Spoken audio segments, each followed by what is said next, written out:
The Nathan, Nat and Shaun podcast. The Logies are this Sunday, everybody. I know. We're beside ourselves. Particularly Joel, because he's got the weekend off. Yes. Good news, though, because our old friend Sam Pang is hosting once again because, A, nobody else wants to do it, but also he's very good at it. He's the best. Sam Pang, good morning. Good morning, Nat. I can't work out if that's passive-aggressive or not. That didn't sound overly sincere. You're excited, and I've got the job because no one else wants it. No, but then Sam, what it's did I say? aggressive. What did I say? I Right. said you're very good at it, see? You're great at it, Sam, actually. You're great at it. Oh, well, okay, now we can start the interview again. Thanks very much. Great Yes, to be yes. here. Good morning, everyone. It's wonderful. No, how are you all? Good? We're Is that great. Shaun Quickie? Yeah, I am. Hi, joined us. Sam. Yeah. Hello. Quickie, How are you, what darling? are you doing double shifts at the moment? What, are you Yeah. still on the afternoon? Oh, okay, that's good to know. Yeah, no, I'm Sorry, still doing the I thought afternoons too. Yeah. Okay, He's great. just, Wow. he's just filling in for Nathan a little bit while Nathan's got some time off. So, Also, Joel's crippling gambling debts need to be paid as well. So, there you go. House always wins. I know. I love the pokies. Bloody Baccarat, eh? Sam, we do tend to frequent the same comedy clubs when trying material. Have you been out trying gear for Sunday? I was at the Basement Comedy Club in Melbourne on Friday and Saturday, and I saw a post that has you coming up next week, Chris. I do, and I saw the post. Did you know that? I do know. I am aware. But I actually saw the post that Basement Comedy Club put out last week saying, big surprise guest this weekend. It must have been you. How did it go? What a disappointment, though. I think they were expecting... Well, I was expecting Kitty Flanagan, yeah, exactly. I think it went all right, Chris. I think so. The comedy... the Basement Comedy Club audience might be a bit different to the one on Sunday night, but... yeah. Yeah, a little bit smarter. well, I think it went all right. It's just good to say some stuff out loud, and I think, Sunday night it'll be fun again, like the last two have been. Yeah. Have you done this in the previous couple of years? Tried your stuff out beforehand? I have, Nat, yeah. I Yeah. have. Not, Because I saw, I was in LA at the beginning of the year, Just moving. hanging out. Wow, Yeah. it's going well. I caught Nikki Glazer trying out some. She's been in the country in the last hilarious. week actually, and she was trying out some of her stuff ahead of the Golden Globes. And it's what's a bit of fun when you do see somebody do these tryouts. She was doing it all over the place. Is what actually then makes the show. How much do you go by what the audience reaction is on the night, or are you? There were a couple where you go, no, I'm still going to do it because I believe this is a good joke. You're spot on, yes. So it's nice to say ones you think that are funny out loud, and hopefully they get a laugh even at a comedy club, and there are ones that don't get a laugh, and you go, well, you're wrong. I'm still doing that anyway. But, it's a fine line. I think it's good to say them out loud. It's good to see if, like the first year I did a joke that at the end of it, this is on the night, where you go, it got a laugh at the club, and then I did it on the night, and no one, at the end of the words, no one even knew it was a joke. Oh, God. That was a lesson learned, but, I was still, still proud of it. But you just, I think as Joel knows, you just got to go with your... You got to go with what you think's funny, and then they're not all going to land. No, that's fine. So, Yeah. hey, Joel, so when you're doing this as well, do you... when you're trying out new stuff, how long will you go for? Will you just go up and just do, 5 or 10 minutes just to work out that bits and pieces to be able to collectively put it together eventually? I'll sandwich it with a bit of material that I know works, and then do the new stuff in the middle. But I think, Sam, in your case, and like when you're I've done like a comedy roast before for John Cleese, and I went and tried it out. I think when they know you're trying stuff out, you can just go and do the material, right? You don't have to sandwich it. No, on Friday and Saturday, I clearly told them. I said, if I'm here, usually I'm not doing jokes about farmer wants a wife and married at first sight. So I just said, listen, I've got the Logies coming up. I hope you don't mind if I try some stuff. And then basically, I just did about half of Joel's act anyway. So that lasted. What's your thoughts on Richard Marx and Guy Sebastian teaming up? What a dream. What a dream. Sorry, Shaun, what are they doing? What do you mean? What are they doing? Well, they're singing, apparently. They're performing. And I was racking my head this morning. I was talking to the guys. I'm like, I'm sure it's who's Richard the big Marx. I'm name? sure it was Richard Marx, the biggest name that's going to be on the Logies. Has no one told you? As you know, I'm not Mr. Television. I don't watch a lot of these shows. I don't really. I'm glad that it's good to know that Richard Marx and Guy Sebastian are there. I do know. This is the one thing I do know. Yes, okay, tell us. Well, I know that Jimmy Barnes is opening the show, isn't he? Yes, I can confirm. Should we get a producer of the Logies on the show to find out? I'm sure that Jimmy Barnes is opening. Yes, they're saying Jimmy Barnes also announced as a musical guest, past artist James Bay, mate. And they talked about past artists, but Richard Marx and Guy Sebastian will perform. Well, that's exciting. It's very exciting. I think it's. I hope I'm still there by then. Yeah, mate. I think it's about halfway through. It'll be that's pretty cool. It's pretty, Richard Marx. I don't know how much you guys have done with Richard Marx, but he seems pretty cool. Well, he was in the 80s. Yeah. He's on The Voice. He's a coach on The Voice. That's why he's. That's why he's. That's yeah. Well, I was trying to I'm find learning a link. things. Yeah. Thanks. Yeah. I'm lucky I had this chat with you guys before Sunday night. I'm learning a lot from that. This is great this morning. Now, the big thing that we is a staple of the Logies is the fact that it goes on forever, Sam, forever and ever and ever. Are we running a book on how late it's actually going to be finished this year? Come on. Don't get me started. Don't worry. Hey, Drags. I just want you to know. I'm not. I'm on the We're same at Breakfast page as everyone Radio. else. We've got to turn up the next morning and do a show. How are we supposed to know who the Gold Logie? Well, what do we just find out on the news in the morning? Is that what we're supposed to do? Yeah, I don't know why you're getting angry at me, Nat. I'm not producing the whole show. I just do my bits, and then, yes, I'm with you. It goes way too long, and I think last year it finished at 5 minutes. It finished at 5 to midnight, and I think I almost threw straight to sunrise. This is insane. I mean, at this rate, Carl Stefanovic doesn't have time to get drunk at the after party if you're going to... Yeah. He'll have drunk himself sober by the time everything finishes. I think I think there are plans for it to be slightly shorter this year. So there's one thing I will defend myself. If you do watch the whole thing, I'm never the reason that it goes long. No, you keep it tight and bright. I like that. Absolutely. I wish it was. I hope it's slightly shorter too, Matt. Okay, great. We're all on the same page. Beautiful words. Well, we know that beautiful words. We know that you will do a great job, Sam, because love you. Because past performances that you go by, you've been great, and you're going to be great again. Okay. Thank you. Thank you, Nat. I appreciate that. The whole thing started passive-aggressively and it's finished with a good talk. I appreciate that. Thank you. And also, your show's nominated, so well done for that as well. Good on you, congratulations. mate. And you've been greenlit for another season. That's also excellent. We're very proud of you. So proud of you, Sam. Nat, I'm starting to tear up now. This is really not gone the way. It should be a wonderful night. And, I know that there is a slight roasting element to it, but it's also a celebration of the industry, which we're all lucky to be part of. So I do make that clear. And it'll give you something else to think about after the Dockers carve up Carlton on Sunday as well. For sure, Sam. Oh, right. Yeah. Well, that's I think they've already paid out on that game, by the way. Now that's already done.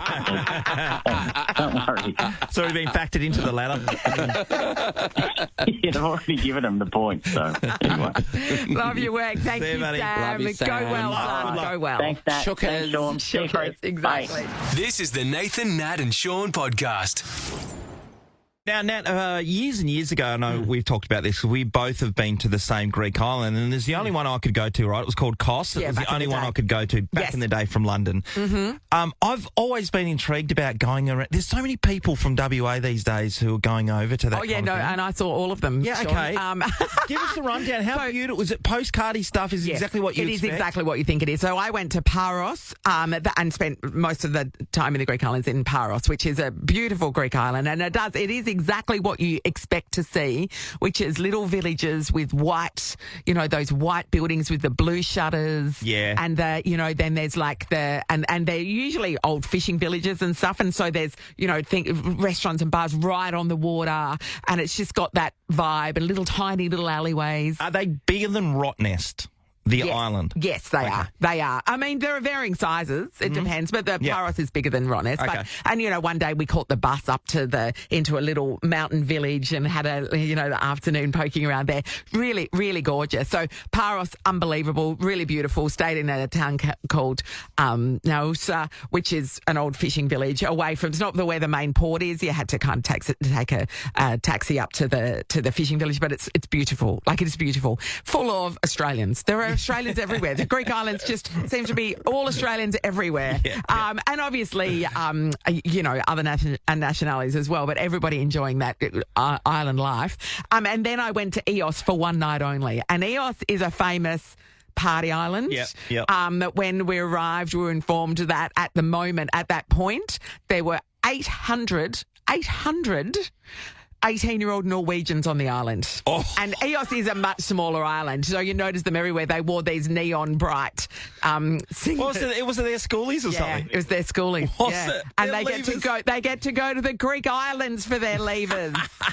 Can you imagine? Yes, I can. And they were having a great time. Now, the reason that I went to Eos, one reason. Yep. Pizza. Wasn't because for the 18-year-olds, no? No, that's right. Okay. I gave them a wide berth. But for, so our old mate Theo Caligarakis, who used to have Theo & Co. and Little Caesars Pizza here. The world's best pizza maker. He has set up in Eos and he's living his best island life. He sends his love to everybody. He's exactly the same. He's just full of joy and great pizza. But when, because I was like, should I surprise him? Should I not surprise him? Remember that conversation? Yeah.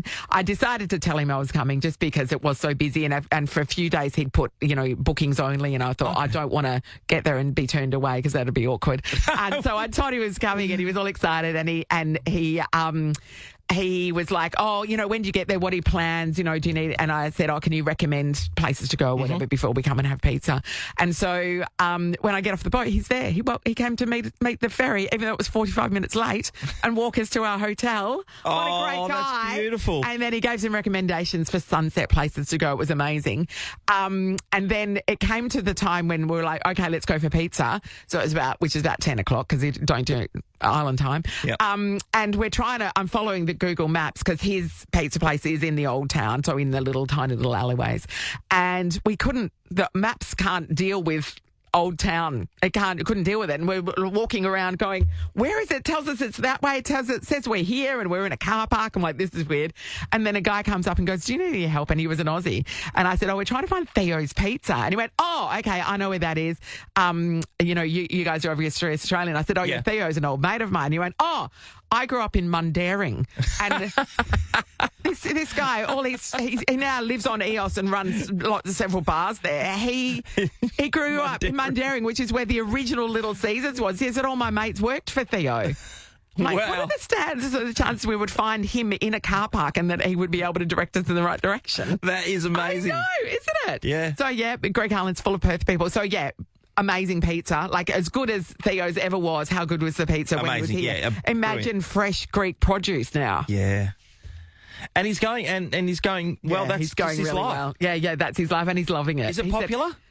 Look, there were lots of, it's not a big restaurant, so because nothing's big in those, the premises aren't big. But he took over, he told me that he took he had the pizza oven from here shipped over there, and he said it took them a day to get it in because the streets are too narrow.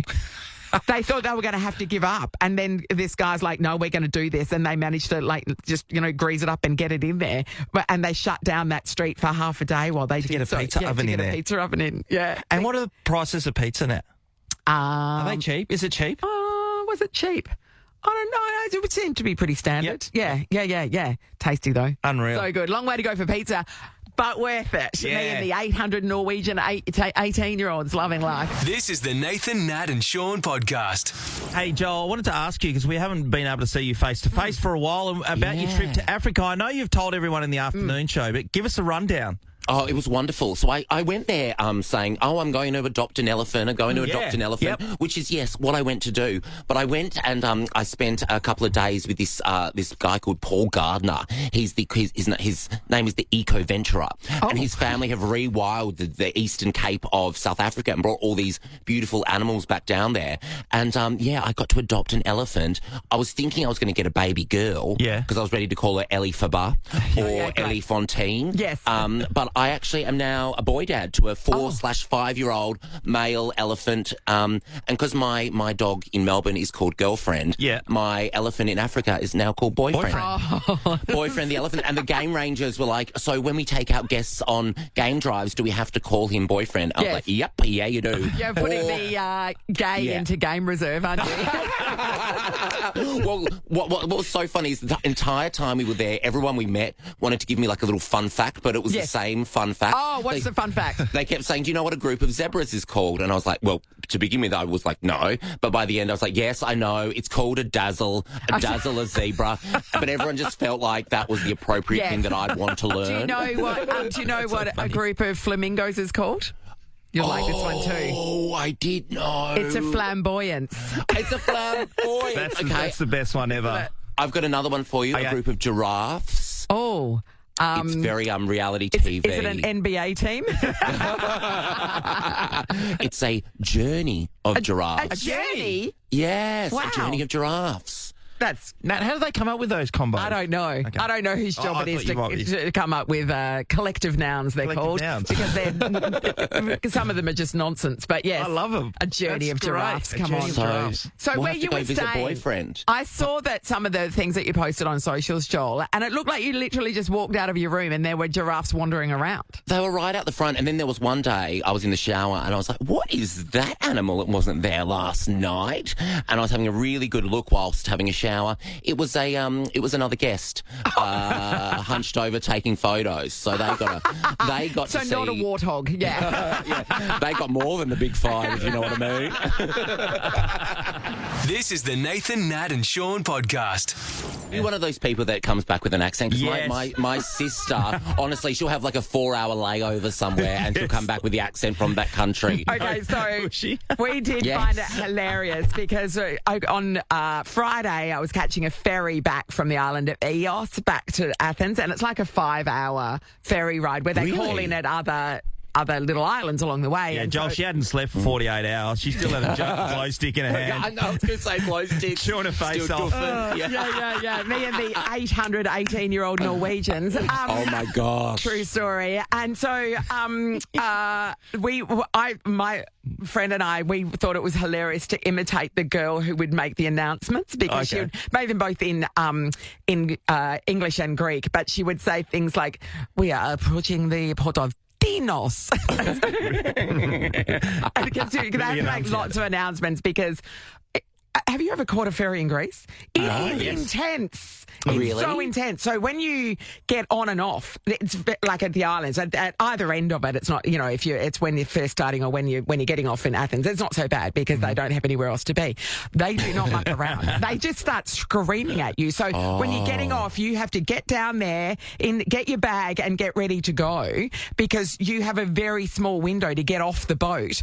But similarly, to get back on the boat, to get on the boat again. That's right. So, and when we were getting on at Eos, this guy was just screaming, go, go, go. And as all these very hungover people are dragging their bags up the gangplank. And they're literally there, like the engines are still going and they're basically it's trying to stay in one spot for long enough to get everybody. And this guy was dragging people's suitcases on and and we called them the border collies, like nipping at your heels to get on the boat. I'm like, it's intense. We need that at Rono. It is unbelievable. Yeah. At the port of Dinos. And you're in Eos. I'm going to have my EOFest party in Eos, I've decided. I think that'd be the perfect place to have an end of financial year party. Yeah. Look, Joel, I'm just, no disrespect. We are all too old. No, have I missed my window? No, you haven't, missed your Joel. EOS window. You've missed it. I'm telling you, you've missed it. I would hate it. Yeah, I would hate it. It is crazy and fun. And but beautiful, I'm sure. It's a beautiful place. It is a beautiful place, but we were Don't too give old. up. We were Nat, too don't old give to up. be there. Even as on the ferry, as we're waiting to get off with our bags, ready to go. We looked around and went, oh, okay. We're too old to be here. Yeah, great. yeah. Makes you feel real good about yourself. Really, it really does. Yeah, thank you. Joel, we'll be catching up with you. You're going to join us again on Friday. Yes, cannot wait. Great job tomorrow. Former Socceroo goalkeeper Zelko Kalic is going to be joining us. Isn't Joel just thinking, I wish I'd have read my contract a bit better? Just doing I breakfast like radio it. in the afternoon. I love it because think about it. It's not really breakfast hours for me, if you know. No, that's true. That's Yeah. true. You are living the dream, to be honest. Finally. It's 11 o'clock. Look at you go. Nathan, Nat and Sean is a Nova podcast. For more great comedy shows like this, head to novapodcasts.com.au. Nova.